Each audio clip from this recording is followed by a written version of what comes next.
오늘 갈라디아서 3장 13절 말씀에 그리스도께서 우리를 위하여 저주를 받은 바 되사 율법의 저주에서 우리를 속량하셨으니 기록된 바 나무에 달린 자마다 저주 아래 있는 자라 하였음이라.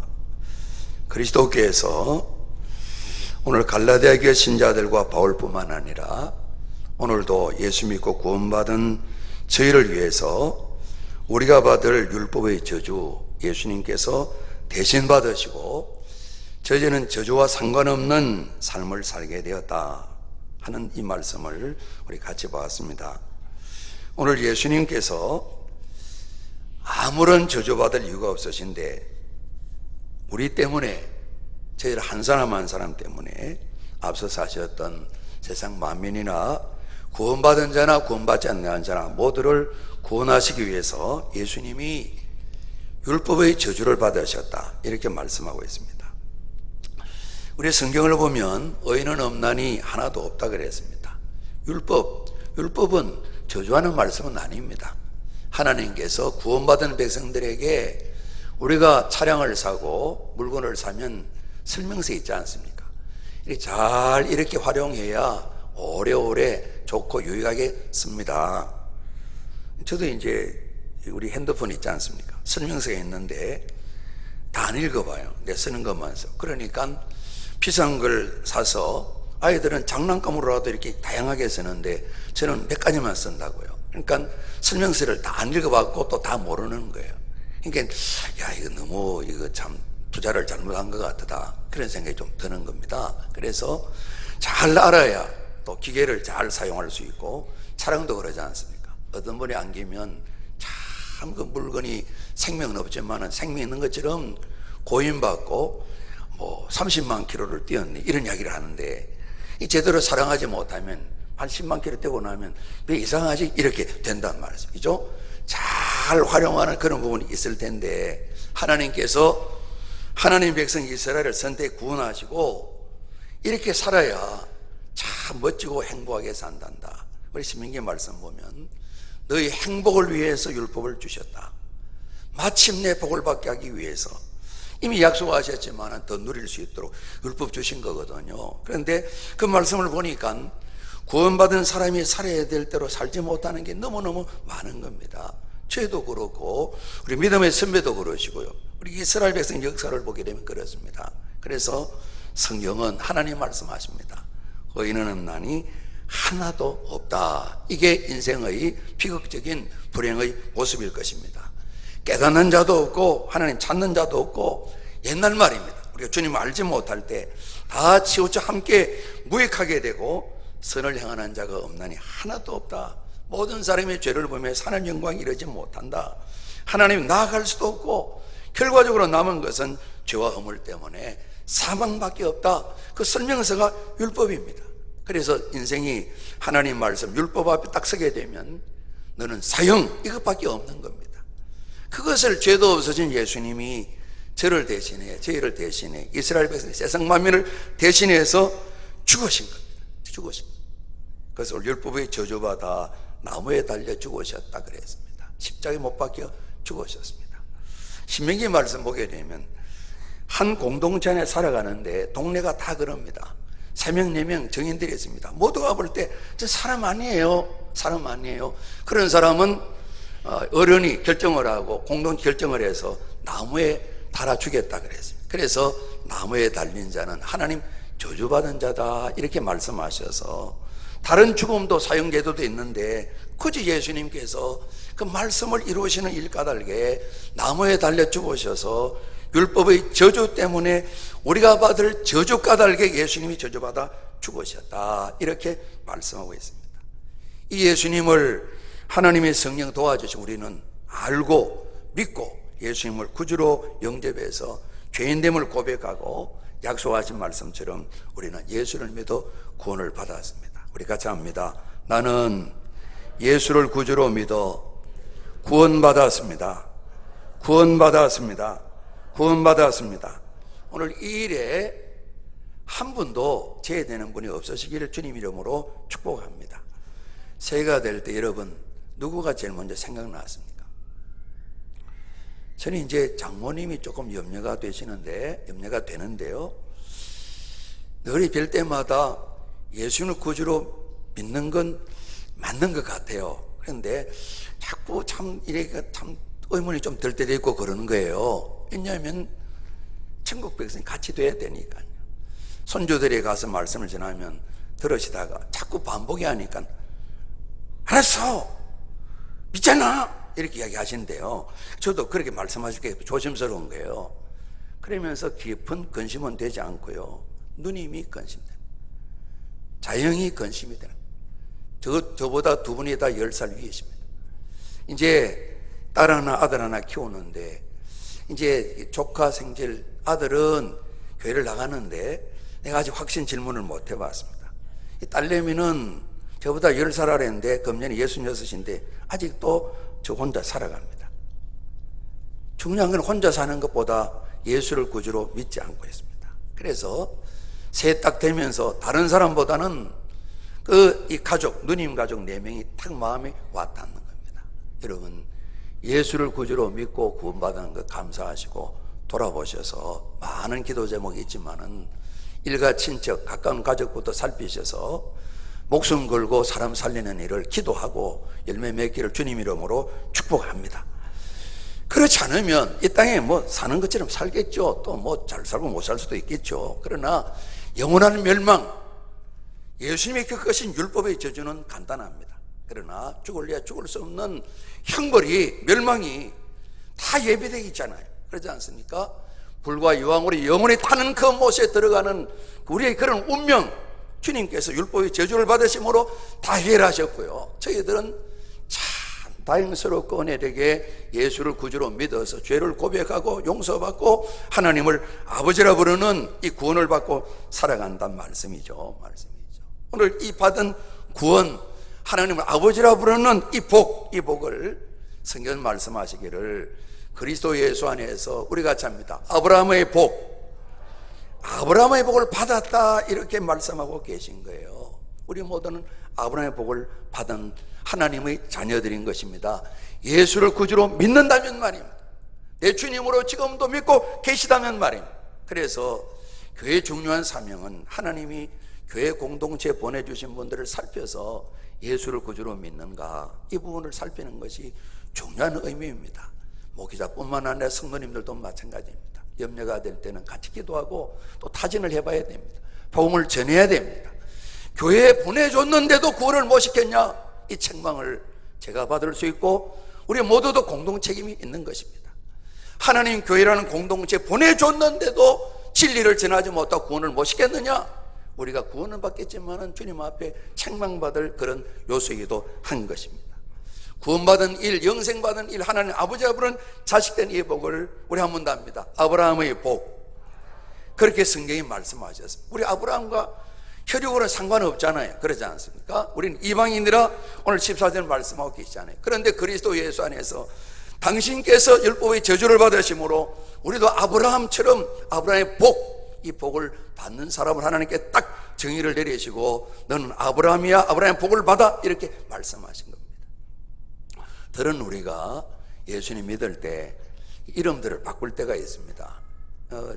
제가 한 말씀드린 대로 통영에 계신 목사님이 충곤인데 이름을 박요한으로 바꿨더라고요. 희한하게 한자가 우리 집 아이하고 이름이 똑같더라고요. 저는 다른 사람인 줄 알았어요. 온 가족이 예수를 구주로 영접하고 구원받음을 생각하면서 이 박 목사님 지금도 통영 가면 절에 박충곤 이름이 새겨져 있어요. 어머님이 불심이 열심히 있어서 거기에다 아들 이름 세우고 돈도 어지간히 많이 갖다 드렸어요. 목사님입니다. 가족이 다 예수를 구주로 믿는 걸 기념해서 가족 전부 이름을 다 바꿨대요. 그거 됩니까? 그러니까 요즘은 이름 바꾸는 허가를 잘 해준답니다. 주민등록 보여주시면 다 바꿨어요 목사님, 그러는 거예요. 바꿨으면 좀 연락 좀 하시지, 나는 사라진 줄 알았어요. 근데 여러분, 이름 바꾸는 것보다 더 귀한 한 가정이 있는데요, 저는 옛날에는 좀 유별나다 그랬어요. 아브라함 박씨죠. 아브라함 박씨. 저 경기 남지방 안성 쪽에 목사님 계신데 그 가정은 이제 글을 쓰셨어요. 우리는 아브라함 박씨라고, 밀양 박씨인데 아브라함 박씨라는 거예요. 그래서 유별나다고 굳이 그렇게까지 뭐 글을 쓸 필요가 있나 보니까 목회함이 좀 지나고 보니까 그래서 그렇구나 생각이 드는 겁니다. 우리가 짭니다. 아브라함의 복. 그죠? 그래서 이전에는 제가 목회자이면서도 유별나다 그랬습니다.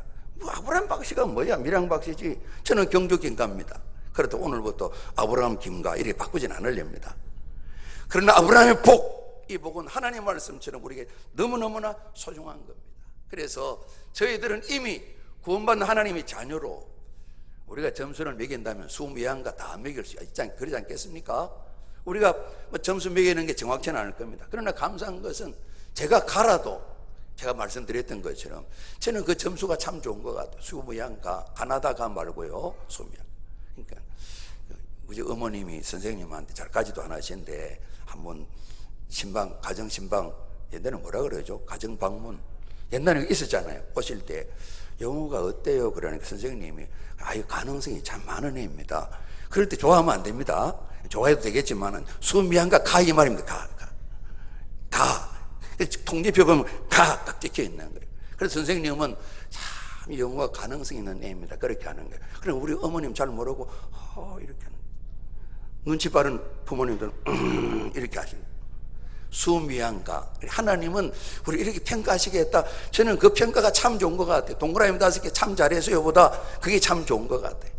수도, 우도, 양도, 미도 점수가 좋은 것도 아닌데 하필이면 아름다울 미자, 그 양자가, 양양자가 들어가 있는 다 그런 미자를 쓰잖아요. 그러지 않습니까? 가. 그죠?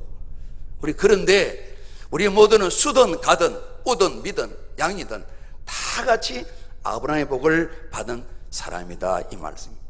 이미 복을 받았기 때문에 우리가 어떻게 살아야 되나. 1월 달에는 헌신의 부분을 한번 다짐하고 싶습니다. 다져서 하나님 기뻐하시는 우리 아브라함 김씨, 아브라함 박씨 이렇게 바꾸지 않더라도 이미 선포하신 아브라함의 복을 누리며 살아가는 이 은혜와 복이 저와 우리 모든 성도님께 함께하기를 주님 이름으로 축복합니다. 성경에 우리가 창세기 12장 1건 그렇습니다. 참 감사한 것은 하나님께서 아브라함을 찾아오셨어요. 아브라함을 부르셨어요. 저희들도 마찬가지입니다. 우리가 하나님 아버지를 찾아온 것이 아니라 하나님 우리를 찾으신 것입니다. 저는 길라미를 통해서 저를 하나님 찾아오셨습니다. 저를 불러주셨습니다. 하나님 이끌어 주셨습니다. 저는 교회에 가서 예수님 믿었습니다. 교회 가기 전에 예수님 믿은 게 아니라 한참 걸렸습니다. 그러나 제가 볼 때 목회를 하면서 제가 그래 빨리 믿은 셈 같아요. 제가 이제 한 2월 달쯤 1월 달쯤 교회 나가서 적어도 한 여름철쯤은 예수님 믿어졌습니다. 그리고 그해 12월 25일 날 1966년 제 17살 12월 25일 날 세례를 받았습니다. 참 감격스러웠습니다. 세례 받을 때 주신 특별한 은혜도 있었습니다. 얼마나 17살 때 예수 믿게 된 건지 감사한지 모르겠습니다. 여러분, 하나님이 찾아오셨습니다. 불러주셨습니다. 마음을 열어주셨습니다. 믿음도 주셨습니다. 새로운 집, 하나님의 집, 교회라는 공동체 안에 저를 부르셔서 하나님 이끌어 주셨습니다. 오늘 새 땅 살 곳을 마련하시고 준비하시고 이리 와라 아브라함을 불러주셨습니다. 이분이 언제 결혼한지 성경에 나와 있지 않습니다. 우리가 아는 것만 해도 이분이 아브라함과 사라 이 가운데 자녀가 하나님 부름받고 24년이 걸리고 25년 만에 아들 이삭을 얻었잖아요. 어제도 이제 한 가정이 우리 집사님 가정인데 집을 새로 지으셨더라고요. 아주 예쁘게 지었습니다. 황토도 발라놓고 목재나무도 많이 쓰셔서 참 이렇게 생태학적으로 참 좋은 집을 지으셨습니다. 헝가리에 있는 아드님 오시고 부친의 따님 사위가 왔다 그래서 같이 예배를 드려 집도 새로 지으시고, 근데 마지막에 이제 그러시더라고요. 따님이 결혼차 7년인데 자식이 없다 그래서 우리 오기 전에 아버님 집사님 오십시오 하고 딸과 사이에 저랑 내 손을 얹어서 기도를 간절히 했습니다. 7년. 이분들은 하나님 부름받기 전에도 결혼한 지 오래됐을 텐데 자식이 없었습니다. 그리고 정말 두 번의 자식은 우리가 알고 부름받고 난 뒤 24년 만에 생기고 25년 만 아들을 얻었습니다. 그렇게 되면 안 될 것 같아요. 그러지 않습니까? 정말 빨리 자식을 얻어야 되는데, 그런데 자식 없는 이 아브라함에게 큰 민족을 이루겠다고 하나님 이 복을 약속을 하신 겁니다. 이게 아브라함의 복입니다. 자식을 준다, 또 큰 민족이 된다. 그러니까 아직도 손에 잡히지 않는 이 약속을 주신 겁니다. 그리고 너희 이름을 창대하게 하겠다, 명예롭게 하겠다는 말씀입니다. 우리는 명예가 참 중요합니다. 교회 명예도 중요합니다. 가문의 명예도 중요합니다. 욕심이 되어 명예 욕이 되면 곤란하지만 명예는 너무너무 중요합니다. 우리 이름은 너무너무 중요합니다. 그래서 저희들이 학교를 다닐 때 교장 선생님, 학장님, 총장님 그럽니다. 여러분 이제는 사회 진출합니다. 다음 학교로 진학을 합니다. 모교의 명예를 위해서 여러분 제대로 잘하십시오. 그런 교훈을 많이 우리가 들었습니다. 힘써서 우리가 좋은 일을 이루게 되면 개인에게는 보람입니다. 그러나 모교의 명예를 높이게 됩니다. 논산에 많이 보이시죠? 어느 학교 몇 해 졸업생 누구가 뭘 했습니다. 모교의 명예를 높이는 겁니다. 가문의 명예도 높이는 겁니다. 이름을 창대하겠다는 것은 그런 하나님 복에 대한 약속이 있는 겁니다. 그리고 하나님께서 아브라함 보고 너는 복이다, 우리식으로 말하면 복덩이다. 아이고 할아버지 축하합니다, 집에 손자 하나 복덩이가 태어났네요, 그러면 하지 않습니다. 너는 복이다 그래. 뿐만 아니라 네가 복이 되어서 세상 만민이 복이 받는 복의 통로, 복의 조상이 되어라. 모든 민족이 너를 통해 복을 받는다. 제가 6절까지 기록된 말씀을 지금 여러분 아시는 말씀을 전하고 있습니다. 뿐만 아니라 아브라함 네가 복인데 너를 축복하는 자는 내가 네 축복대로 내가 다 복을 주고 아브라함 너를 저주하는 자가 있으면 내가 저주할게. 이 말씀은 우리 같이 합니다. 확실한 보호, 확실한 보호. 너를 내가 확실하게 책임진다. 우리 부모님들이 자식을 이렇게 책임지고 싶지만은 우리 한계에 있어서 책임질 수가 없지 않습니까? 기도할 뿐이지 않습니까? 그리고 그 뒤에 보면요, 기근이 들어서 그 땅에서 가면 안 되는데 이분이 애굽 땅으로 갔어요. 가서 가정이 깨뜨려질 뻔했어요. 애굽 왕이 저는 참 이해가 안 돼요. 나이가 꽤나 드셨는데 75세 65세 아브라함 175세가 사시기는 사셨습니다만은 제법 오래됐는데 얼마나 미모가 뛰어나면 기준이 다르시겠지만은 소문이 예국간 쫙 퍼진 거예요. 왕궁의 소문이 퍼진 거예요. 왕이 데려와라 하는 거예요. 옆에 보니까 남자가 한 명 있어요. 누구냐? 그러니까 남자가 대답하는 거예요. 우리 여동생인데요. 내 데려오사도 되겠냐? 그렇게 하시죠. 아브라함이 그랬어요. 정말 큰일 날 뻔했어요. 이 내용 보면서 우리가 실수할 때도 하나님께서는 조마조마는 안 하시고 빈것이 웃으시면서 이 친구가 실수를 좀 그만하면 좋겠는데 우리가 참 전화 이복 그 복도 주신 거예요. 하나님께서 이 사라를 바로 왕이 데리고 이렇게 자기 사람 삼으려고 그럴 때 무슨 짓 하냐 하나님께서 꿈에 이 사람을 깨우치셨습니다. 왜 그러십니까? 이렇게 하다 아브라함 불렀습니다. 너 왜 그러냐? 내 큰 실수할 수 있지 않냐? 너희 하나님께 야단 맞을 뻔했지 않냐? 야단도 맞았지만은 죽을까 싶어 그랬습니다. 이런 남편하고 사시지 마시기를 바랍니다. 상황이 되면 어떨지 모르지만은 저는 그래도 자신은 못하겠네요. 그러나 그래도 목숨 내걸고 내 아내입니다 이렇게 해야 되지 않겠어요? 미모도 뛰어나진 않지만은. 그래서 어떤 분이 그럽니다. 사라 컴플렉스 그럽니다. 75세 됐는데도 역시 나는 미모야. 그런 여인이었어요. 그런데 큰일 날 뻔했는데 큰일이 생겼습니다. 좋은 일이 생겼습니다. 그 뒤에 보게 되면요, 가축이 풍성해지고 바로 왕이 미안해요 미스터 아브라함 막 준 거예요. 돈이 풍부해졌다 그랬습니다. 하나님 하신 일은 정말 오묘한 겁니다.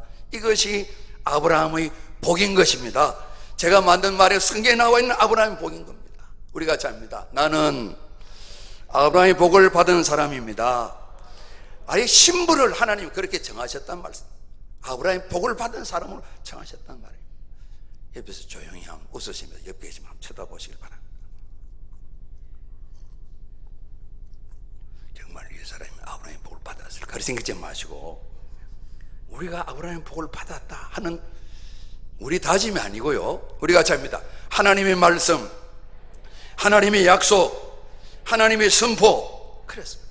그래서 아브라함이 이렇게 딱 복을 받아 삶이 딱 정의되고 난 뒤에 살아가는 모습을 보면서 이미 하나님은 구원을 주셨잖아요. 아브라함 복을 주셨지. 우리도 마찬가지잖아요. 그죠? 하나님 아브라함 부르셨잖아요. 거짓말도 하고 실수도 하는데 또 아내가 여보 뭐 꼭 내가 낳아야만 됩니까? 그러니까 또 뭐 첩을 통해 자식도 낳고 이런 게 생겼잖아요. 그래도 아브라함의 복을 받는 하나님의 사람이죠. 하나님 챙겨주시는 거예요. 그래 이분이 살아가는데 오늘은 저희들이 이분의 헌신, 하나님이 부르셔서니 어떻게 살아야 되나, 구원받은 자로 응답인데요, 말을 좀 바꾸면 그 반응을 우리가 헌신, 그렇게 표현하시자고요. 그래서 첫 번째 헌신은 우리가 잡니다. 예배입니다.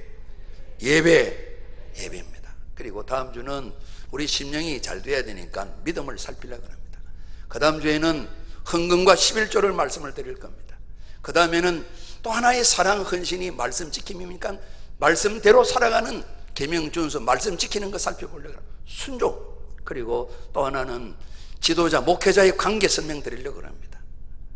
이 설명을 드려서 아브라함의 복을 설명서대로 잘 누리면서 우리가 정말 많은 사람이 복이 끄는 데는 이 삶을 한 5번 나누어서 아브라함의 복과 그 헌신을 살펴보려고. 오늘은 예배입니다. 12장 7절로 9절까지 말씀 읽었는데요, 하나님께서 땅도 주신다는 말씀하셨습니다. 거기에서 나타나신 여호와, 그가 그곳에 우리가 잡니다. 제단을 쌓고 여호와의 이름을 부르더니, 좀 옮겨서 베델과 아이 그 사이에도 제단을 또 쌓고 이름을 불렀다 그랬습니다.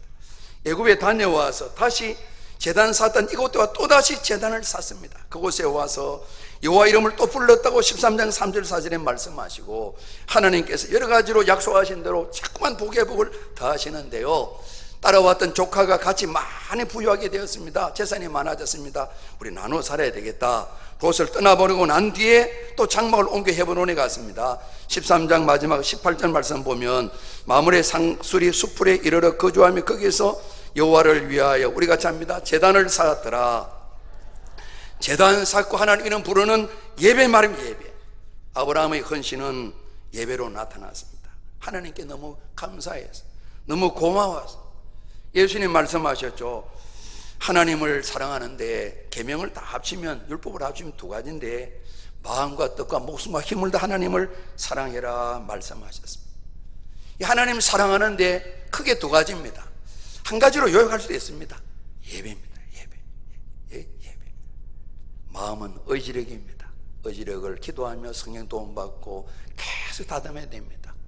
마음 약해서 있잖아요. 마음 약해서 그런 거 있잖아요. 이 약하면 잘 안 되는 겁니다. 마음을 강하게 해서 예배에 우리가 나아가야 됩니다. 뜻은 지식력입니다. 더 많이 할수록 하나님 온전히 예배를 드려야 됩니다. 목숨은 희로애라 감정을 이야기합니다. 우리 이게 목에 숨 이거 말고요, 생명 말고. 목숨은 혼적인 정신적인 부분인데, 기쁠 때나 슬플 때나 즐거울 때나 고통스러울 때나 환경에 구애됨이 없이 항상 하나님을 사랑하라. 예배도 마찬가지죠. 괴로우면 예배를 안 드는 게 아니라 더욱더 주께 나와 예배를 드리라. 힘은 육신의 힘을 말합니다. 또 하나 사랑하는 방식은 주님 말씀하셨죠. 너희가 나를 사랑하면 내 계명을 지키라. 말씀대로 살아가는 것입니다.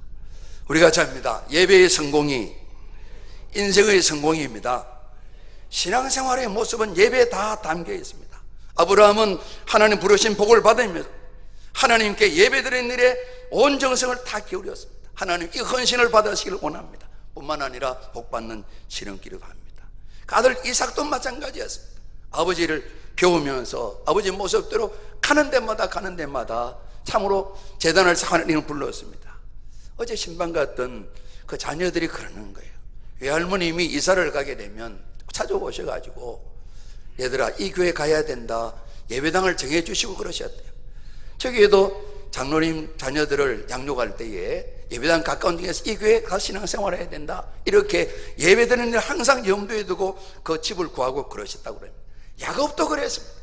베델 광야에서도 하나님 찾아오시게 됐을 때, 앞날을 약속해 주실 때에 돌 하나에 기둥으로 삼고 기름을 붓고, 이곳은 우리가 잡니다. 하나님의 집입니다. 하나님의 집입니다. 기도의 집, 예배의 집으로 삼았습니다. 그 하나님의 집이 벳엘입니다. 엘은 하나님과 벳은 집입니다. 다윗도 솔로몬도 모든 하나님의 사람들이 하나님을 사랑하는데 예배에 성공하셨습니다. 그래서 우리 한국교회는 조금 다른 나라 교회도 마찬가지죠. 이 예배에 특별히 우리가 잡니다. 주일 성수를 말씀하셨습니다. 우리가 살아가면서 이 주일 성수에 대한 부분을 성경에 말씀하시고요, 우리 그리스도인의 삶에 있어서도 우리 보게 되면 어떻게 살아야 되냐? 성도의 삶이 하나님께 대한 헌신에 제일 먼저 우리가 해야 될 일이 주일 성수, 이렇게 우리 가르침 헌법에도 나와 있어요. 이사야서 말씀 보게 되면 이전 이들에게는 안식일이겠죠. 많은 또 절기가 있습니다. 이 주일, 주님의 날, 주님이 부활하여 생명 주시는 날, 이 날은 우리가 정말 하나님을 사랑하여 아브라함의 복을 누리고 구원받았기 때문에 정말 온 정성을 다해서, 전 인격을 다해서 전심으로 하나님께 예배를 드려야 되는데요, 여호와의 거룩한 날, 성일, 존귀한 날, 즐거운 날, 그래서 사사로운 일들 말들을 금지시키고 자신의 쾌락을 위한 오락을 금지시키고, 이날은 하나님을 경배함으로 말미암아 거룩 구별한 날로 말미암아 축복받는 날이라 그랬습니다. 그러면 여호와 안에서 즐거움을 누려서 마음도 가정에도 범사 일터에도 안식과 평안이 찾아오게 되고, 땅에서 높은 곳으로 올려주신다는 말씀이 이름을 창대한다는 말씀과 같은 말씀입니다. 야곱의 기업, 가는 데마다 야곱을 까닭에 외삼촌 집도 많은 사람이 은혜와 복을 누렸습니다. 축복권을 가진 야곱이었습니다. 이런 복을 누리게 되었다는 말씀이죠. 그래서 아브라함은 구원받은 이 복을 감사하면서 하나님께 예배함으로 승리하셨는데, 이 한 해 동안 성도 여러분, 논산교회 가족 여러분, 정말 저희 힘을 모두어서 하나님 앞에 드리는 이 예배에 승리를 하시는데요, 주일을 거룩하게 지킬 뿐만 아니라 우리 가르침에 보게 되면 우리가 정합니다. 공예배, 이제는 요즘 별로 안 들으시죠, 그죠? 저도 표현을 자주 하지 않고요. 공예배는 오늘 드리는 주일 낮예배, 주일 찬양예배, 수요예배, 그걸 공예배라. 아직도 한국 교회는 이 중요한 공예배 전통을 가지고 있는데 많이 희미해졌다고 볼 수가 있습니다. 여기에 참여하고 주님 말씀을 따라서 명심하여 하나님 말 들어서 삶을 살아가는 이 주일 성수를 가르치고 계신 겁니다. 그런데 제가 이제 고등학교 시절까지는 열심히 예배를 참 잘 드렸습니다. 고3 때도 이 공예배를 빠지지 않으려고 얼마나 애를 많이 했는지 모릅니다. 어른들이 참 좋아하셨어요. 목사님도 저를 기도도 많이 해주셨고요. 고3 때 교회에 이제 문제가 생겼습니다. 그래도 끊임없이 이 시간들을 지키려고 말이죠. 가끔 학원에 특강이 있어서 주일 오후에 갔다 와서 예배를 못 드릴 때는 그렇게 마음이 답답하고 그랬었습니다. 당시에 뭐 저희 또래들은 비슷하지 않았겠나 생각을 합니다. 근데 1969년도 대학 입학되면 서울로 올라왔습니다. 이 예배당 저 예배당 소속되지 않고 도저히 신앙을 누가 가르치는 분도 없었고, 교회 안에 문제의 목사님도 또 떠나버려 계시지 않고 수습되지 않은 그런 상황이 그랬습니다. 그래서 이곳저곳 다니고, 사촌 누나가 한 대학을 다녔는데 그게 대학교에 거기도 가봤다가 여기도 갔다 저기도 가봤다가 이러다가 정착을 하지 못하게 됐습니다. 그래서 정말 저희들 부모님은, 아버님 그때 처음으로 30년 만에 다시 교회를 나오지 얼마 안 되셨기 때문에 영호야 서울 가다 이렇게 하라 가르치면 할 만한 그런 여건이 안 되었다고 볼 수가 있습니다. 어디를 가게 되면 단 한 가지 부탁만 하시면 됩니다. 우리 같이 합니다. 예배에 성공해라, 예배에 승리해라, 꼭 예배로 충성하라. 이거 한 가지 부탁하셔야 돼요. 그죠? 이거 없으면 다 없는 겁니다. 다. 그래서 저는 한참 동안 실패의 길을 갔습니다. 군대 다녀와서 복학할 때까지. 복학하면서 또 학비를 준비하느라 한 1년 좀 복학이 좀 늦어졌습니다. 그때 돌아와서 다시 교회 정착을 하면서 은혜를 받고 서울과 복학하면서는 교회를 정하게 됐는데, 다행스럽게 제 아내를 전도하기 위해서 나간 곳이 성결교회였고, 성결교회 청년 성도가 되고 집사가 되고 전사가 되고 목회자가 된 겁니다. 정말 지나간 세월 동안 생각하게 될 때 예배를 온전히 드리지 못한 실패가 너무너무 가슴이 아팠습니다. 다시 이제 대학을 졸업하고 직장에 가게 되었을 때, 제가 몇 차례 말씀드린 건 77년도인데요 전기 사정이 좋지 않아서 경기도에 본사가 있는 회사들은 다 주일날 근무를 했었어요. 월요일날 쉬고요. 근데 한 주를 하는데 답답해 죽겠는 거예요. 왜냐하면 토요일날 아이들 가르쳐 주일날 예배를 드리고 교사 사명을 감당해야 되는데요. 그래서 사표를 냈더니만 부서장님이 그러는 겁니다. 세문왕 집사님인데, 김용호 씨 이제 들어온 지 몇 달 됐다고. 그때가 5월달쯤 되었습니다. 국가가 정한 정책 때문에 그런데 회사가 그런 것도 아니고, 회사가 국가 정책을 따르지 않을 수도 없고, 우리 여기에 회의실에서 이사님들 모인 회의실이 있더라고요. 권홍 씨랑 김용호 씨랑 또 나랑 또 여러 사람이 있으니까 주일 예배 드리면 되지 않겠냐. 불과 몇 달 지나면 전기 사정이 좋아지면 풀리지 않겠냐. 이 나라가 정한 일인데 어쩔 수 없겠냐. 그러나 저는 어쩔 수 없는 게 아니라 마음이 안 되더라고요. 덜렁 사표를 내버렸어요. 지금 생각하면 끔찍한 일인 것 같아요. 다행스럽게 바로 연결되어서 한 달치 봉급이 손해받지 않고 조금 더 받으면서 다른 직장에 옮겨졌어요. 제가 제 계산입니다. 이렇게 하나님 한 10년은 잘 봐주시는 것 같아요. 좀 잘못해도 예배에 생명을 걸었다 정도는 아니지만 정말 이렇게 했더니만 말이에요. 저희 교회도 요즘은 주일날 사업체들이 많이 쉬죠. 특히 음식점들은 많이 쉬죠. 우리 음식점 하는 집사님 가정에서 어느 날 저도 권면도 하고 주일날 쉬어야 되지 않겠냐고, 몸도 쉬시고. 그러더만 주일은 쉽니다 이렇게 붙였더라. 목사님들이 와서 음식을 드시면서 아이고 어떻게 이렇게 결정을 하시냐고. 예, 이렇게 결정을 했습니다. 그래서 한 몇 교회 가셔서는 간증도 하시고 그러셨어요. 여러분 중요한 일입니다. 우리가 잡니다. 주일 성수, 주일 성수, 예배에 집중하는 건 말입니다. 제가 장준환 성결교회를 가서 교사를 하고 있을 때 부장님이 김주봉 장로님이셨습니다. 수학 교사 하시다가 청주교대 교수님으로 이렇게 가셨는데요. 이분이 그러시더라고요. 이분이 이제 예전에 과외를 많이 하셨답니다. 경기, 용산, 마지막에 여의도 생기면서 여의도에서 일본으로 차출되셔서 수학 교사로 가셨어요. 그러니까 그 제자들이, 기라상한 제자들이 굉장히 많습니다. 아주 수학 선생님이시니까. 예전에는 전과목 안 할 때잖아요. 그 뒤에도 여러 과목 해도 수학이 중요하니까요. 이분이 부장하시면 그러시는 거예요. 저희들에게 당신 삶을 간증하시는데 주일 낮 예배, 찬양 예배는 그거는 쉽다는 겁니다. 주일 쉬니까. 수요 예배가 좀 힘드시다는 겁니다. 그래서 어쨌든 일을 마치면 수요일 날은 다른 스케줄을 안 잡으신다. 우리 저녁 시간에 주로 모였으니까. 오시다가 시간이 딱 되어서 시간이 됐다 그러면 내리신답니다. 가까운 예배당 찾아가셔서 정한 시간에 예배 드리기 위해서 예배를 드리고 남은 시간 오셔서 만날 수 만나시고 아니면 사근동 한양대 앞에 계신데 그리로 가신다는 겁니다. 제가 집사 되기 전입니다. 교사 때인데, 청년 때인데 나도 저 장로님 따라야지 그 마음이 들어서 저도 이제 수요 예배를 직장에 예배 시간 맞춰 못 맞추니까요. 그게 끝날 때 되면 여의도에 있는 교회, 여의도 침례교회, 또 여의도 순복리 한두 번 갔고요. 또 한 군데 장로교회인데 서건태 목사님 계시던 교회인데 그 공항 쪽으로 이사를 갔습니다. 학교를 크게 세우시고 그 교회를 수요 예배 좀 드렸던 적이 있습니다. 한 번은 일찍 맞춰서 태교로 거의 다 와서 장충동 가까우니까 한 1km 정도 남았는데 내려서 이동훈 목사님 심무하시던 서울 침례교회 가서 예배 시간 맞춰 저도 장로님 따라하느라고요. 그 예배를 드리고 가니까 또 남아있더라고요. 인사드리고 집으로 간 일이 있습니다. 여러분 우리는 구원받았습니다. 우리가 잡니다. 아브라함의 복, 성경이 그리스도 예수님 우리가 구원받은 이 복을 받았다는 말씀하고 있는 겁니다. 복 덩어리가 큰 보따리로 있는데 이미 많이 경험한 분도 계시고 아직도 그 안에 쌓여있는 분도 계시고 우리 모두가 그러합니다. 우리 하나님께서 구원을 해주시고 구원받은 우리 모두가 예배자가 되기를 원하시는 겁니다. 하나님은 정말 하나님을 사랑하는 예배자가 되기를 원하시는 겁니다. 간절한 마음으로.